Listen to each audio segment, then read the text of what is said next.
ದರ್ಶನ್ ರಾಜಾತಿಥ್ಯವನ್ನ ಗಂಭೀರವಾಗಿ ಪರಿಗಣಿಸಿರುವ ಸರ್ಕಾರ ಮೂರು ಹಂತದಲ್ಲಿ ತನಿಖೆಯನ್ನ ಮಾಡೋದಕ್ಕೆ ಹೊರಟಿದೆ.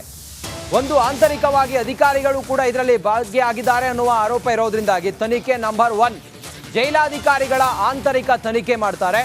ತನಿಖೆ ನಂಬರ್ 2 ಎಡಿಜಿಪಿ ಒಬ್ಬರ ನೇತೃತ್ವದಲ್ಲಿ ಮಾಹಿತಿಯನ್ನ ಸಂಗ್ರಹಿಸ್ತಾರೆ ಹಾಗೂ ಮಾಹಿತಿಯನ್ನ ಸಂಗ್ರಹಿಸಿ ವರದಿಯನ್ನ ನೀಡಲು ಸಮಿತಿಯನ್ನು ಕೂಡ ರಚನೆ ಮಾಡಲಾಗಿದೆ. ಹಾಗೆ 3ನೇ ಹಂತದ ತನಿಖೆ ಜೈಲಾಧಿಕಾರಿಗಳು ನೀಡುವ ದೂರನ್ನ ಆಧರಿಸಿ ತನಿಖೆಯನ್ನ ಮಾಡ್ತಾರೆ. ಪ್ರಕರಣವನ್ನ ಗಂಭೀರವಾಗಿ ಪರಿಗಣಿಸಿರುವ ರಾಜ್ಯ ಸರ್ಕಾರ ಜೈಲಿನ ಒಳಗಡೆ ನಡೀತಾ ಇರುವಂತ ಈ ಅಕ್ರಮ ರಾಜಾತಿಥ್ಯ ಇದೆಲ್ಲವನ್ನ ಬಹಳ ಸೂಕ್ಷ್ಮವಾಗಿ ಮೂರು ಹಂತದಲ್ಲಿ ತನಿಖೆಯನ್ನ ಮಾಡಿ ಯಾರ್ಯಾರು ತಪ್ಪಿತಸ್ಥರಿದ್ದಾರೆ, ಯಾವ್ಯಾವ ಅಧಿಕಾರಿಗಳು ಈ ರಾಜಾತಿಥ್ಯದ ಈ ಒಂದು ಮೋಜು ಮಸ್ತಿಯನ್ನು ಒಳಗಡೆ ಮಾಡ್ತಾ ಇದ್ದಾರೆ, ಅವರಿಂದ ಹಣ ಪಡ್ಕೊಂಡು ಅವರಿಗೆ ಅನುಕೂಲ ಮಾಡಿಕೊಡ್ತಾ ಇದ್ದಾರೆ, ಅಂಥವರ ವಿರುದ್ಧ ಕಠಿಣ ಕ್ರಮವನ್ನು ತೆಗೆದುಕೊಳ್ಳೋದಕ್ಕೆ ಈಗ ರಾಜ್ಯ ಸರ್ಕಾರ ಸೂಚನೆಯನ್ನು ಕೊಟ್ಟಿರೋದ್ರಿಂದ 3 ಹಂತದಲ್ಲಿ ಇದರ ತನಿಖೆಯನ್ನು ಮಾಡ್ತಾರೆ. ಪರಪ್ಪನ ಅಗ್ರಹಾರ ಜೈಲಿನ ಒಳಗಡೆ ನಡೀತಾ ಇರುವಂತ ಅಕ್ರಮ. ಹಣ ಇದ್ರೆ ಸಾಕು, ನೀವು ಹೆಂಗೆ ಬೇಕಾದರೂ ಪರಪ್ಪನ ಅಗ್ರಹಾರ ಜೈಲಿನ ಒಳಗಡೆ ಇರಬಹುದು. ನೀವು ಯಾವುದೇ ಕೊಲೆ ಸುಲಿಗೆ ಮತ್ತೊಂದು ಏನೇ ಕ್ರೈಮ್ ಮಾಡಿ ಬಂದರೂ ಕೂಡ ನೀವು ಅನಾಯಾಸವಾಗಿ ಯಾವುದೇ ತೊಂದರೆ ಆಗದ ರೀತಿಯಲ್ಲಿ ಅನುಕೂಲಕರವಾಗಿ ನಿಮಗೆ ಬೇಕಾದಂಥ ಊಟ ತಿಂಡಿ ಮಾಡಿಕೊಂಡು ಆರಾಮಾಗಿರ್ಬೋದು. ದುಡ್ಡಿದ್ರೆ ಸಾಕು. ಇದೆಲ್ಲ ಯಾವಾಗ ರಿಪಬ್ಲಿಕ್ ಕನ್ನಡ ರಿವೀಲ್ ಮಾಡ್ತೋ ಇದಾದ ನಂತರ ಭಾಳ ಸೂಕ್ಷ್ಮವಾಗಿ ಸರ್ಕಾರ ಇದನ್ನು ಪರಿಗಣಿಸಿದೆ. 3 ಹಂತದಲ್ಲಿ ತನಿಖೆ ಆಗುತ್ತೆ. ಇನ್ನಷ್ಟು ಮಾಹಿತಿಯೊಂದಿಗೆ ನಮ್ಮ ಪ್ರತಿನಿಧಿ ನವೀನ್ ಈಗ ಸಂಪರ್ಕದಲ್ಲಿದ್ದಾರೆ. ನವೀನ್, 3 ಹಂತದಲ್ಲಿ ತನಿಖೆಗೆ ಸರ್ಕಾರ ಆದೇಶವನ್ನು ಕೊಟ್ಟಿದೆ. ಹೇಗಿರುತ್ತೆ ತನಿಖೆ ಮತ್ತೆ ಇದರಲ್ಲಿ ಯಾರು ಇನ್ವಾಲ್ವ್ ಆಗಿದ್ದಾರೆ, ಇದೆಲ್ಲದರ ಕುರಿತಾಗಿ ಈಗ ವಿವರ ಏನಿದೆ ಈ ಹೊತ್ತಿಗೆ ನವೀನ್?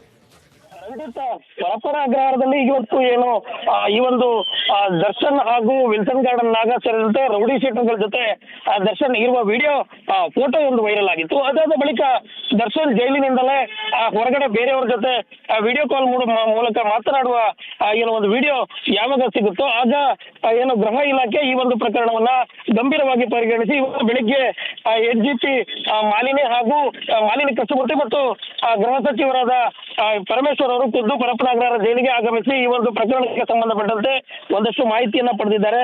ಜೈಲಿನ ಅಧಿಕಾರಿಗಳ ಮೂಲಕ ಒಳಗಡೆ ಇರುವಂತಹ ಸಿಸಿಟಿವಿ ದೃಶ್ಯಾವಳಿಗಳು ಹಾಗೂ ಆ ಒಂದು ಸಿಸಿಟಿವಿ ದೃಶ್ಯಾವಳಿಗಳನ್ನ ಯಾವ್ಯಾವ ರೀತಿ ಅದನ್ನ ರಿಸೀವ್ ಮಾಡಬೇಕು, ಹೊರಗಡೆ ತೆಗಬೇಕಂದ್ರೆ ಕೆಲವೊಂದು ವಿಡಿಯೋಗಳು ಅಲ್ಲಿ ನಮಗೆ ಸಿಕ್ತಿಲ್ಲ ಅನ್ನೋ ಮಾಹಿತಿಯನ್ನು ಕೂಡ ಜೈಲಿನ ಸಿಬ್ಬಂದಿ ಅಧಿಕಾರಿಗಳೇನು ಹೇಳಿದ್ರು. ಈ ಸಂಬಂಧ ಈಗಾಗಲೇ ಅದು ಏನಾದ್ರೂ ಸಿಗದೆ ಹೋದ್ರೆ ಯಾವ ಟೈಮ್ ಎಂದು ಆ ಟೈಮಲ್ಲಿ ಏನಾದ್ರೂ ಬೇರೆ ಬೇರೆ ರೀತಿಯ ಈ ಒಂದು ಪ್ರಕರಣಗಳು ನಡೆದಿದೆ ಒಳಗಡೆ ಅನ್ನೋ ನಿಟ್ಟಿನಲ್ಲಿ ಕೂಡ ತನಿಖೆ ನಡೆಸೋದಕ್ಕೆ ಪರಪ್ಪನ ಅಗ್ರಹಾರ ಪೊಲೀಸ್ ಠಾಣೆಯಲ್ಲಿ 3 ಪ್ರಕರಣವನ್ನ ದಾಖಲು ಮಾಡಿದ್ದಾರೆ. ಪರಪ್ಪನ ಅಗ್ರಹಾರ ಜೈಲಿನಲ್ಲಿ ಪೊರ್ಕಿಗೆ ರಾಜಾತಿಥ್ಯ ನೀಡುತ್ತಿರೋದ್ರ ಬಗ್ಗೆ ರಿಪಬ್ಲಿಕ್ ಕನ್ನಡ ನಿರಂತರವಾಗಿ ವರದಿಯನ್ನ ಪ್ರಸಾರ ಮಾಡುತ್ತಿದೆ. ರಿಪಬ್ಲಿಕ್ ಕನ್ನಡದ ವರದಿಗೆ ಮಾನ್ಯ ಹೋಮ್ ಮಿನಿಸ್ಟರ್ ಅಲರ್ಟ್ ಆಗಿದ್ದಾರೆ. ಪರಪ್ಪನ ಅಗ್ರಹಾರ ಜೈಲಿಗೆ ಹೋಗಿದ್ದಾರೆ. 9 ಜನ ಅಧಿಕಾರಿಗಳನ್ನ ಸಸ್ಪೆಂಡ್ ಮಾಡಿದ್ದಾರೆ. ಹಾಗಾದ್ರೆ ಆ 9 ಜನ ಅಧಿಕಾರಿಗಳು ಯಾರು, ಅವರ ಪಾಲು ಏನು, ಈ ಕುರಿತಾಗಿ ಒಂದು ವರದಿ ಇದೆ, ನೋಡೋಣ ಬನ್ನಿ.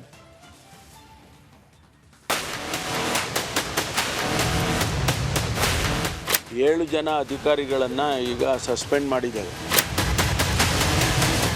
ಯಾವ ರೀತಿ ಇದು ಈ ಇನ್ಸಿಡೆಂಟ್ ನಡೆದಿದೆ ಅನ್ನೋದ್ರ ಬಗ್ಗೆ ಈಗ ವರದಿಯನ್ನು ಕೇಳಿದ್ದೇನೆ.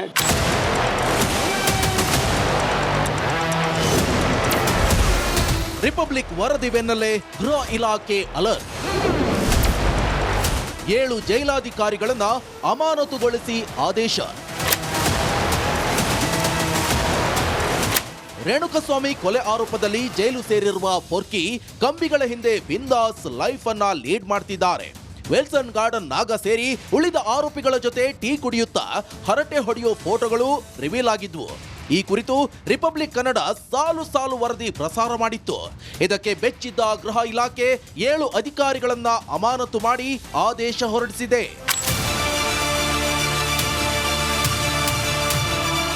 7 ಜನ ಅಧಿಕಾರಿಗಳನ್ನು ಈಗ ಸಸ್ಪೆಂಡ್ ಮಾಡಿದ್ದೇವೆ. ಹಾಗಾದ್ರೆ ಯಾವೆಲ್ಲ ಅಧಿಕಾರಿಗಳನ್ನ ಸಸ್ಪೆಂಡ್ ಮಾಡಲಾಗಿದೆ ಅನ್ನೋದನ್ನ ನೋಡೋದಾದ್ರೆ, ಜೈಲಲ್ಲಿ ಪೊರ್ಕಿಗೆ ರಾಜಾತಿಥ್ಯ ನೀಡಿದ ಆರೋಪದ ಹಿನ್ನೆಲೆ 7 ಅಧಿಕಾರಿಗಳನ್ನ ಅಮಾನತು ಮಾಡಲಾಗಿದೆ. ಜೈಲರ್ಗಳಾದ ಶರಣಬಸವ ಅಮೀನ್ ಗಡ, ಪ್ರಭು ಎಸ್ ಖಂಡೇಲ್ವಾಲ್ ಸಸ್ಪೆಂಡ್ ಮಾಡಲಾಗಿದೆ.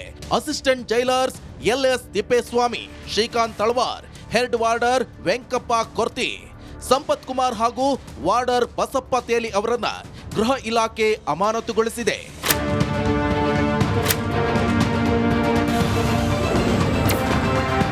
ಬೇರೆ ಕಾರಾಗೃಹಕ್ಕೆ ದಾಸ ಶಿಫ್ಟ್ ಸಾಧ್ಯತೆ. ಪರಪ್ಪನ ಅಗ್ರಹಾರ ಜೈಲಿನಲ್ಲಿ ಪೊರ್ಕಿ ರಾಜಾತಿಥ್ಯ ಸಂಚಲನ ಮೂಡಿಸಿದೆ.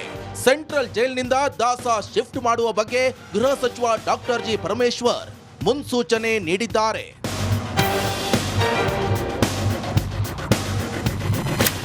ಅದನ್ನು ಎಕ್ಸಾಮಿನ್ ಮಾಡ್ತೀವಿ. ಯಾಕೆಂದರೆ ಇಲ್ಲಿ ಎಲ್ಲೋ ಒಂದು ಕಡೆ ನೀವು ಹೇಳ್ದಂಗೆ ಆತಿಥ್ಯ ಸಿಗ್ತದೆ ಅನ್ನುವಾಗ ಆತಿಥ್ಯ ಸಿಗದೇ ಇರೋ ಕಡೆ ನೋಡೋಣ. ಸಿಗದೇ ಇರೋ ಕಡೆ ಅಂದರೆ ಅಲ್ಲೂ ಯಾಕ್ರಿ ಕೊಡ್ತಾರೆ. ಕಾಟೇರ್ನಿಗೆ ರಾಜಾತಿಥ್ಯ ನೀಡಿರುವ ಫೋಟೋಗಳು ವೈರಲ್ ಆಗಿರೋದು ಸರ್ಕಾರಕ್ಕೆ ಮುಜುಗರ ಉಂಟು ಮಾಡಿದೆ. ಈ ಮುಜುಗರದಿಂದ ತಪ್ಪಿಸಿಕೊಳ್ಳಲು ಸರ್ಕಾರ ಅಧಿಕಾರಿಗಳ ವಿರುದ್ಧ ತಲೆದಂಡದ ಅಸ್ತ್ರ ಬೀಸಿದೆ. Bureau report, Republic Kannada.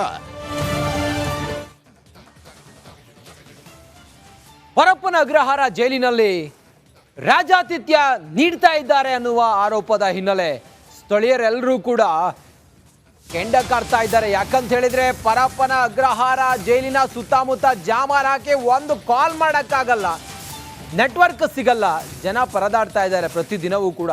ಆದರೆ ಜೈಲಿನ ಒಳಗಡೆ ಇರೋರಿಗೆ ಮಾತ್ರ ರಾಜಾತಿಥ್ಯ, ವಿಡಿಯೋ ಕಾಲ್ನಲ್ಲಿ ಮಾತಾಡ್ತಾರೆ, ಬೇಕಾದದೆಲ್ಲ ಸಿಗುತ್ತೆ. ಹೊರಗಡೆ ಇದ್ದವ್ರು ನಾವೇನು ಪಾಪ ಮಾಡಿದ್ದೀವಿ ಅಂತೇಳಿ ಸ್ಥಳೀಯರೆಲ್ಲರೂ ಕೂಡ ಸಿಟ್ಟಾಗಿದ್ದಾರೆ.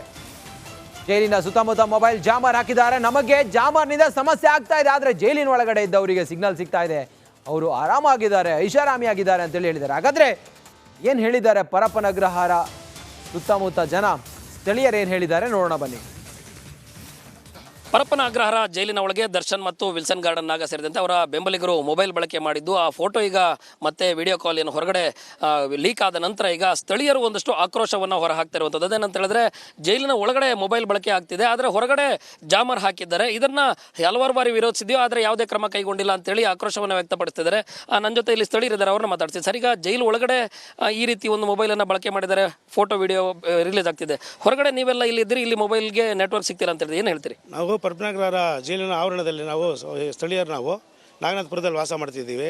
ಇಡೀ ಇಲ್ಲಿಂದ ಜೈಲಿಂದ ಒಂದು 2 ಕಿಲೋಮೀಟರ್ವರೆಗೂ ಇವರು ಜಾಮರ್ ಪವರ್ನ ಹೆಚ್ಚಿಗೆ ಮಾಡಿ ಯಾರಿಗೂ ನೆಟ್ವರ್ಕ್ ಸಿಗದೆ ಮಾಡಿದ್ದಾರೆ. ಇಲ್ಲಿ ಸ್ಥಳೀಯರಿಗೆ ಯಾರಿಗೂ ನೆಟ್ವರ್ಕ್ ಸಿಗ್ತಾ ಇಲ್ಲ. ಜೈಲಲ್ಲಿ ಒಳಗಡೆ ಇರುವಂಥವ್ರಿಗೆ ನೆಟ್ವರ್ಕ್ ಸಿಗ್ತಿದೆ. ಇದು ಯಾವ ನ್ಯಾಯ ಅಂತ ನಾವು ಕೇಳ್ತಾ ಇದ್ದೀವಿ ನಾವು. ಮತ್ತು ಈ ಸೆಂಟ್ರಲ್ ಜೈಲ್ ಒಳಗಡೆ ಪ್ರತಿಯೊಂದು ಒಂದು ಸಿಗರೇಟಿಂದ ಹೊಡೆದು ಚಹಾ ಕುಡ್ಕೊಂಡು ಕುಡಿಯೋದು ದರ್ಶನ್ ಅವರ ಸಂಗಡಿಗರೆಲ್ಲ ಸೇರಿ ಮಾಡ್ತಾ ಇರೋದು ನೋಡಿದ್ರೆ ನಮಗೆ ಈ ನಮ್ಮ ಈ ಕಾನೂನು ವ್ಯವಸ್ಥೆ ಬಗ್ಗೆ ನಮಗೆ ಅನುಮಾನ ಬರ್ತಾ ಇದೆ. ಈ ಗೃಹ ಮಂತ್ರಿಗಳು ಅದ್ರ ಬಗ್ಗೆ ಪರಿಗಣಿಸಿ 7 ಜನ ಯಾರು ಕೆಳಮಟ್ಟದ ಸಿಬ್ಬಂದಿಗಳನ್ನ ಸಸ್ಪೆಂಡ್ ಮಾಡಿದ್ದಾರೆ. ಈ ರೀತಿ ಆದಾಗ ಕೆಳಹಂತದ ಸಿಬ್ಬಂದಿಗಳನ್ನ ಸಸ್ಪೆಂಡ್ ಮಾಡ್ತಾರೆ, ಆದರೆ ಅದಕ್ಕೆ ಕೈ ಜೋಡಿಸೋರು ಸಸ್ಪೆಂಡ್ ಆಗಲ್ಲ. ಅದು ದೊಡ್ಡ ಉನ್ನತ ಅಧಿಕಾರಿಗಳು ಭಾಗಿಯಾಗಿರ್ತಾರೆ, ಅಂಥವ್ರನ್ನ ಸಸ್ಪೆಂಡ್ ಮಾಡಬೇಕು ಮೊದಲು. ಇಲ್ಲೇನಾಗಿದೆ ಅಂದರೆ ನಾವು ಸುಮಾರು 3-4 ಸರಿ ಪ್ರತಿಭಟನೆಗಳು ಮಾಡಿದ್ದೀವಿ. ಯಾವುದೇ ಪ್ರತಿಭಟನೆಗೂ ಇವರು ನಮಗೆ ಸಹಕಾರ ಕೊಡ್ತಿಲ್ಲ. ಮತ್ತೆ ನಾವು ಮತ್ತೆ ಪ್ರತಿಭಟನೆಗಳು ಮಾಡಬೇಕಾಗುತ್ತೆ. ಇವರು ಹೊರಗಡೆ ಇರುವಂಥವ್ರಿಗೆ ಐಷಾರಾಮಿಗೆ ವಿಡಿಯೋ ಕಾಲ್ ಮಾಡ್ಬೋದು, ಏನು ಬೇಕಾದ್ರೂ ಮಾಡ್ಬೋದು. ಹೊರಗಡೆ ಇರೋರಿಗೆ ತೊಂದರೆ ಕೊಟ್ಟು ಇವರು ಜಾಮರ್ ಅಳವಡಿಸೋದನ್ನು ನಾವು ಖಂಡಿಸ್ತಾ ಇದ್ದೀವಿ. ಈಗ ಜಾಮರ್ ಸುತ್ತಮುತ್ತ ಇದೆ, ಆದರೆ ಜೈಲ್ ಒಳಗಡೆ ಮೊಬೈಲಲ್ಲಿ ವಿಡಿಯೋ ಕಾಲಲ್ಲಿ ಆರಾಮಾಗಿ ಮಾತಾಡ್ತಾ ಇದ್ರು. ಆ ವಿಡಿಯೋ ಕಾಲಲ್ಲಿ ಒಂದು ಸ್ವಲ್ಪ ಕೂಡ ಬ್ಲೀಚ್ ಕೂಡ ಆಗ್ತಾ ಇರಲಿಲ್ಲ, ಇಷ್ಟು ಕ್ಲೀನಾಗಿ ನೆಟ್ವರ್ಕ್ ಸಿಗ್ತಾ ಇದೆ. ನೀವೆಲ್ಲ ಇಲ್ಲಿ ಮೊಬೈಲ್ ಬಳಸೋದಕ್ಕಾಗ್ತಿಲ್ಲ, ಆಂಬುಲೆನ್ಸ್ ಕರೆ ಮಾಡೋದಕ್ಕಾಗ್ತಿಲ್ಲ ಅಂತ ಹೇಳ್ತಾ ಇದ್ರಿ. ಇಲ್ಲಿ ಹೌದು, ನಮ್ಗೆ ಇಲ್ಲಿ ಆಂಬುಲೆನ್ಸ್ಗೂ ಕರೆ ಮಾಡೋಕ್ಕಾಗ್ತಿಲ್ಲ, ಒಂದು ಕ್ಯಾಬ್ ಬುಕ್ ಮಾಡೋಕ್ಕೂ ಆಗ್ತಿಲ್ಲ. ಮಕ್ಕಳು ಸ್ಕೂಲಿಂದ ಬಂದರೆ ಬರೋದು ಹೋಗೋದು ಗೊತ್ತಾಗ್ತಿಲ್ಲ. ಇದು ಜೈಲು ಅಧಿಕಾರಿ ನಿರ್ಲಕ್ಷ್ಯವೇ ಕಾರಣ ಇದಕ್ಕೆ. ಇದನ್ನು ಗೃಹ ಮಂತ್ರಿಗಳು ಪರಿಶೀಲನೆ ಮಾಡಿ ಅವ್ರು ಕ್ರಮ ತಗೋಬೇಕಾಗುತ್ತೆ. ಅಂದರೆ ಈ ಜಾಮರ್ ಅನ್ನೋದು ಹೊರಗಡೆ ಇರೋರಿಗೆ ಟೆನ್ಷನ್ ಕೊಡೋದಕ್ಕೆ ಇರೋರು ಜಾಮರ್ ರೀತಿ ಆಗಿದೆ, ಒಳಗಡೆ ಇರೋರು ಆರಾಮಾಗಿದ್ದಾರೆ. ಒಳಗಡೆ ಇರೋರು ಆರಾಮಾಗಿದ್ದಾರೆ, ಐಷಾರಾಮಿಯಾಗಿದ್ದಾರೆ. ಹೊರಗಡೆ ಇರೋರಿಗೆ ನಮ್ಗೆ ತೊಂದರೆ ಕೊಡ್ತಾ ಇದ್ದಾರೆ, ನಾಗರಿಕರಿಗೆಲ್ಲ ತೊಂದರೆ ಕೊಟ್ಟಿದ್ದಾರೆ. ಯಾರಿಗೂ ಇಲ್ಲಿ ನೆಟ್ವರ್ಕ್ ಸಿಗ್ತಿಲ್ಲ. ಇದೊಂದು ನಮಗೆ ಭಾಳ ತೊಂದರೆ ಆಗಿದೆ. ಇದು ಇಲ್ಲಿನ ಸ್ಥಳೀಯರ ಮಾತು. ಅವ್ರು ಹೇಳ್ತಾ ಇರೋದು ಏನಂತ ಹೇಳಿದ್ರೆ, ಇಲ್ಲಿ ಜೇನೋ ದರ್ಶನ್ ವಿಡಿಯೋ ಕಾಲ್ನಲ್ಲಿ ಆರಾಮಾಗಿ ಮಾತಾಡಬೇಕಾದ್ರೆ ಆ ವಿಡಿಯೋದಲ್ಲಿ ನಾವು ಕೂಡ ಗಮನಿಸಿದ್ವಿ, ಒಂಥರ ಬ್ಲೀಚ್ ಕೂಡ ಆಗ್ತಾಯಿಲ್ಲ. ಅಂದರೆ ಹೊರಗಡೆ ಇರೋರಿಗೆ 2 ಕಿಲೋಮೀಟರ್ ಸುತ್ತಮುತ್ತ ನೆಟ್ವರ್ಕ್ ಸಿಗಲ್ಲ. ನಾವು ಇಲ್ಲಿ ಇರುವಂಥ ಸ್ಥಳದಲ್ಲೂ ಕೂಡ ಈಗ ನೆಟ್ವರ್ಕ್ ಇಲ್ಲ ಇಲ್ಲಿ. ಆದರೆ ಒಳಗಡೆ ಇರೋರು ಆರಾಮಾಗಿ ಮೊಬೈಲ್ನ ಬಳಕೆ ಮಾಡ್ತಾರೆ ಅಂತ ಹೇಳಿದ್ರೆ, ಈ ಜೈಲಿನಲ್ಲಿ ಅಳವಡಿಕೆ ಮಾಡಿರುವ ಜಾಮರ್ ಸುತ್ತಮುತ್ತಲಿನ ನಿವಾಸಿಗಳಿಗೆ ತೊಂದರೆ ಕೊಡೋದಕ್ಕೆ ಅನ್ನೋ ಆರೋಪವನ್ನು ಕೂಡ ಸ್ಥಳೀಯರು ಮಾಡ್ತಾ ಇರುವಂಥದ್ದು. ಕ್ಯಾಮ್ರಾ ಪರ್ಸನ್ ತಾಜ್ ಜೊತೆ ನಾನು ನವೀನ್ ಚಂದ್ರ ಶೆಟ್ಟಿ, ರಿಪಬ್ಲಿಕ್ ಕನ್ನಡ, ಪರಪ್ಪನ ಅಗ್ರಹಾರ.